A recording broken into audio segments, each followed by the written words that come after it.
Welcome to Amateurs and Experts podcast. We are women who hunt, fish, shoot, archery, all the things. All the things. And we're at SHOT Show 2025 right now from the Otis Technology booth, our beautiful, stunning, amazing podcast booth. It's just, I mean, I wish everybody, well, check out our social media and you will see this is top notch. It is, I mean, the design is wonderful. We get to see everybody that's walking by. Everybody gets to see us. And everybody whether they want to or not. I got to pinch myself. I can't believe I'm here. Oh my gosh. That's how we feel, really. And we are here with Bill Kleftis, and he's with Otis Technology. And I'm so excited to be here. I'm excited to be here with the Bill and have you on our podcast today. Thank you so much. Welcome. Thank you. Yeah. You know, it's a great show. It's a great place to be able to meet like-minded people and exchange ideas, thoughts, and really just a great opportunity to be together and be with each other. Absolutely. And I know that, I mean, Otis is always coming up with new products, evolving. What's happening here at the SHOT Show? Well, I'll tell you, it's you know, Otis has been in business for 40 years. This is our 40-year anniversary. And, you know, we've been supporting the U.S. military for almost 30 years. It really has been a wonderful opportunity to be, you know, able to lead the organization in the last three years or so that I've been on board. It was really an easy choice to join Otis because of its reputation. But I think what we've looked at is more of a more strategic look into the future and how do we serve our customers better going forward. One of the things that, you know, a number of years ago, we actually picked up the Shooter's Choice brand. And I think that what we've been, over the last 2 or 3 years now, what we've done is really developed a two-tier approach to bringing in the market. Certainly, Otis will always be the number one product that's built, combat proven, and continue to be combat proven, designed and built in upstate New York. And then the Shooter's Choice brand is what I'd call our best value brand because, you know, there's a number of things that are coming from overseas that don't compare to our Otis product at all. But at the same time, people, especially first-time shooters, not knowing what should I be buying. We want to give them a choice, and the Shooter's Choice product is really the choice for any of the new shooters that are maybe uncertain and looking at whether they're buying it from their local dealer or buying it through Amazon. They can see that we do have alternate products that not necessarily have to rely on, you know, the stuff that's coming from the Far East. Oh, so is that Shooter's product? Where is that located? Like your warehouse or your? Oh no, it's so there's a number of things. We augment some of the products in the Shooter's Choice product line. We augment both with globally sourced materials along with some of the things that we do and combine them into a product called Shooter's Choice. So the Shooter's Choice line was originally, their focus was chemicals and so forth. So a lot of the chemicals we continue to support in the Shooter's Choice line as well as expand beyond the original product offering. But we've also augmented the chemicals with other types of cleaning items and brushes and kits and you know, some of the things that our customers are demanding out there. And you guys have an awesome kit. We the first Babes with Bullets 3-gun match. It was the first time I had ever shot like a female-oriented match. It was actually the first time I ever shot a 3-gun match, like on a big scale, not a local match. Yeah. It was amazing. Heather was out there and she was so gracious, and I actually won a huge kit. The range box probably. It was so cool, and this was like 9 years ago. And I remember trying to pack it in my suitcase. We could have shipped it for you. You didn't have to take it. It was fine. And we actually, my husband and I, we shoot, and we still use some of those That's things. awesome. And it came with a little range kit, Yeah. and I mean, I take that everywhere. It's in my range bag. Sure.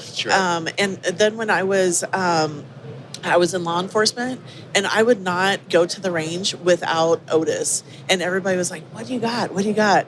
I'm like, "I'm not using that stuff." Yeah, the exactly, department issued. I'm exactly. like, "Here's a ripcord. And it cleans so well, and It does make a difference. It Sure. does. And when you have a firearm that you probably spend a lot of money on, cleaning it is a very key thing to make sure that it continues to fire well. Mm-hmm. And I think a lot of people take that for granted. And so why would you spend a lot of money on a firearm and then use Absolutely. less expensive, like just par substandard. materials? Well, think about this, right? Your everyday carry is you expect it to be reliable Yes. if you would have to use it. Yeah, absolutely. So I'm even when I don't fire my firearm at least on a monthly basis to make sure that it's clean, it's operable, and so forth. Because Yes. even just sitting in a pocket, if you're using a pocket holster or what have you, you want to make sure that there's no debris or anything that impedes the function of the firearm. Yes, because So- you want it to go bang and not click. Absolutely.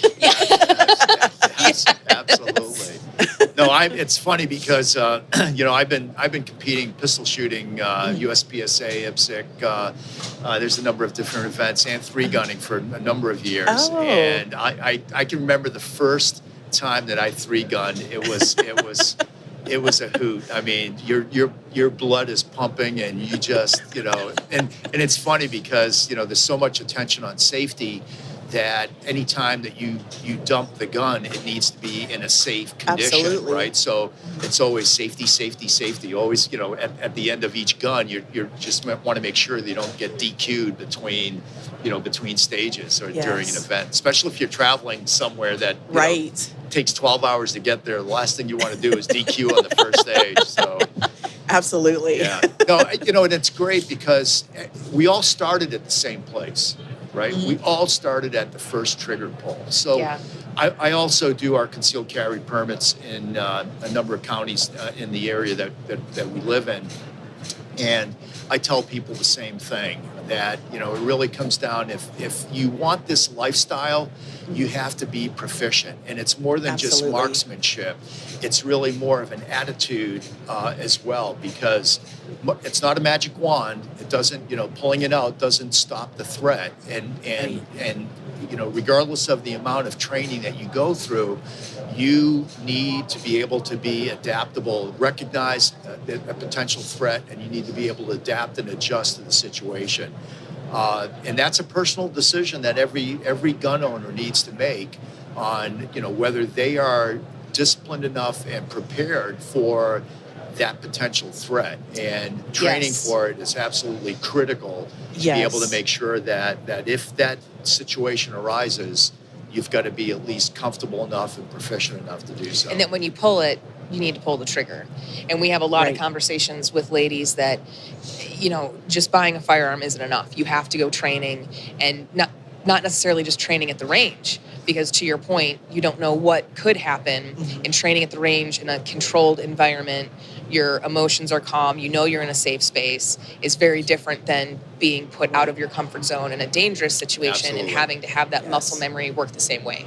There were three things that, unfortunately, New York State is still not a very friendly state to gun owners. But in September of 22, they forced a new requirement where require 16 hours of classroom instruction and 2 hours of live fire. But one of the three things that they added to the requirements that I think are versatile, and as well as regardless if you're a gun owner or not, is de-escalation techniques, situational awareness, and suicide prevention. Oh, wow. And I go through a lot of details to explain to people, especially about situational awareness. I was just going to say that everyone needs that. Yes. You can't bury your head in a cell phone. You need to be aware of your Head on a swivel. surroundings. Head on a swivel. Yes. And making sure that you are doing everything you can to resist, to reduce the potential for a threat. So, for example, why are you out at 2 o'clock in the morning? Why are you drunk out at 2:00 in the morning? Right. Why are you in a city environment? Why are you by yourself? Why? All these things compound, and what you should be looking at is, how do I reduce my risk, not necessarily how do I respond in the event of a threat. So it's absolutely critical that people pay attention to some of these things and reduce that potential for something to occur. Absolutely. Absolutely. I always have conversations like with even my family. If you're going to get a firearm, make sure that you could use it. Have that, like really think about that. If it comes push to shove, are you going to be able to pull that trigger? Right. And if not, go get something else. Yeah, I even worry about our law enforcement folks out there that, over the last few years, there's been so much negativity that's been out there on the airwaves that even if they hesitate for a fraction of a second, it could mean the difference between whether they go home or not. Absolutely. The same thing is true with us as for those of us that conceal carry. When you're confronted with a threat, now you have to make a decision. Does this escalate to the point where I have to stop the threat with a firearm? Because now, when you have an EDC, you have the potential to take someone's life. So Yes. every conflict now is a potential armed conflict. So you've got to be able to think that through. And regardless of the amount of training that you have, that real life dynamic situation, as you described, you're going to have to rely on intuition and whatever training and response you've gone through to try to Yes, and reduce the threat. in the aftermath, that yes, you might take a Right. life, but even if you are in the right, air quotes, does not mean that you're not going to go through litigation, investigation, all of those other things. Absolutely. Yeah. There's a lot of, and obviously, concealed carry, we support it. Your right to defend Yes. yourself, but you need to be educated, just Yeah. like any other topic or any other element in life. Know every aspect of it before you get into it. Absolutely. And it's not just the litigation, but how is your mind going to be able to absorb it that you just took a life? It's funny you say that, because in class I tell people you may beat the criminal case against you, and then you may beat the civil case against you, but then you have the moral case, and you're going to, in the back of your mind, you're going to say to yourself, did I really need to kill that person to stop the threat? Right? It's a 17-year-old kid that has been misguided, and you felt threatened. You killed someone, and Right. you have to deal with that for the rest of your life. Absolutely. So that, unfortunately or fortunately, that delay could mean the difference of whether you go home or not. And that's why I think there needs to be more attention placed on how do I reduce the risk instead of having to be trained for the event. The other thing that I also emphasize is first aid. Chances are that you're going to render first aid to people before you need to actually take a life.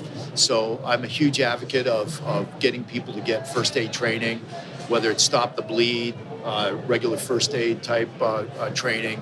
Especially in our area, trauma center is so far away. You're going to, if you've got a traumatic event, you're going to be taken out with a helicopter. So being able to, apply a tourniquet, be able to stop the bleed is absolutely critical to Yes. And I feel- saving a life. I feel like that's one of those things that in today's world, maybe a few decades ago, people knew more, but it's like changing a tire. People don't know those necessary everyday things that you probably should know that Right. would make a bad situation much better. Sure. Yeah, Right. no, it's a good point. Yep. And even though that person might have tried to kill you, rendering first aid if they need it is Absolutely. important. Absolutely. It's yeah, absolutely. And it's tough, Yeah, right? It's all right. the moral thing. Yep. It's the right thing to do. Yeah, there's a lot of non-lethal means nowadays too, which There make is. a lot of sense. I'm a huge fan of Byrna. Byrna does a great job with a lot of their non-lethal firearms. But again, when the situation arises, do I use my non-lethal or do I use my lethal? Right. Did you carry both? Right. And in Byrna, along with a lot of other companies like Fox, Mace, Saber, Pepper Spray, whether you have a Kubotan, a knife, can't be at the bottom of your purse. Right. It has to be able to get to Yes. quickly. And before I had my own company, I worked for Mace, and I would have people talk to me all the time and ask me, well, how should I carry this? Like, I can't tell you how you're going to be attacked, or Right. let alone if you're going to be. we can't perceive those things. So it is about your proficiency in whatever tool you want to use and what you feel most comfortable with. It's funny because I'd say that a lot of my classes nowadays, especially when I was doing it online during COVID, more than 60% of my students were females, because it was a lot easier for them to be able to participate in a 4-hour class online than it is to have to go and show up. And I can remember when my wife, before I was actually doing instructing, she was the lone female in a class of about 20 guys, and she hated it, and she was saying, yeah, all the guys would be yucking it up, and she was by herself, and which is terrible. But I think that one of the things that I really do believe, and especially when you think about it, women are the fastest growing subset when it comes to firearm owners, and it's critical. The thing is, I'm not a huge purse advocate, because unless you have your purse with you all the time, that gun is not going to do you any good. Well, so you have a lot of women that will leave their purse in the car. They go inside the store to change purse. The gun's not in your purse. Wait, hold on. I have to get my gun out of my purse, Exactly. Yes. Yeah, or you go over to tough. your friend's house and the purse is in hanging on one of the chairs, or it's in the bedroom with all the other purses. And the 14-year-old kid that lives in the house is rifling through purses and looking for money, but he found a gun. So I'm a huge advocate of Dina Adams' website. They have all kinds of different. The options today for women are so much more than they were 25 years ago. Which is nice, because as women, we come in all shapes, curves, sizes, and having a different structure, apparatus, whatever, to carry it on your body where you feel that you can get to it quickly and most comfortably is very important. And you have accurate. different events. You have different events, right? Yeah. The clothes you wear in the wintertime will be different than what you wear in the summertime. Or if you're at a formal event, what do you do there versus an informal type of situation? So the options today for both men and women are so much. Back 35 years ago, it was an outside Just stick the it in your waistband. bra. Yes. And that was it, right? I mean, it's so, some of the options today with, the different types of corsets, the belly bands, the Sticky holster. Sticky holster, is a great. I love the sticky holster in the summertime, because I could throw a revolver in the sticky holster, put it in my cargo pants, and I'm Nobody good to go. knows. Good to go. Nobody knows. Yeah. Nobody knows. Bill, it's been so great having you on our podcast. Thank you. It's so informative. I love it. I appreciate we it. would love to have you back. Yes, please. Anytime. I love this type of stuff. You can see that I love talking about this. I'm pretty passionate about it, and would love to try to help as many people as possible in making the right choices. So, Bill, how do people get a hold of Otis or for training? So, in the upstate New York area, I can certainly my email is firearmstrainer at verizon.net. For Otis products and so forth, we're at otistech.com, and I totally would want everyone to take a look at some of the products that we have. Be careful to not get sucked into buying some of the cheaper products that you can buy on Amazon. You get what you pay for. Absolutely. We were just talking about that. Yes. Otis products we make in Lyons Falls, New York. We are vertically integrated, so we take raw materials and fabricate them so that they meet the standards that we build to both to the DoD and what we've been doing that has been combat proven. And we share that with the whole commercial world as well. So Love it. Thank you for having me, folks. Thank Of you course. so Thank much. you, Bill. Anytime. Have a great show. Thank you. You too.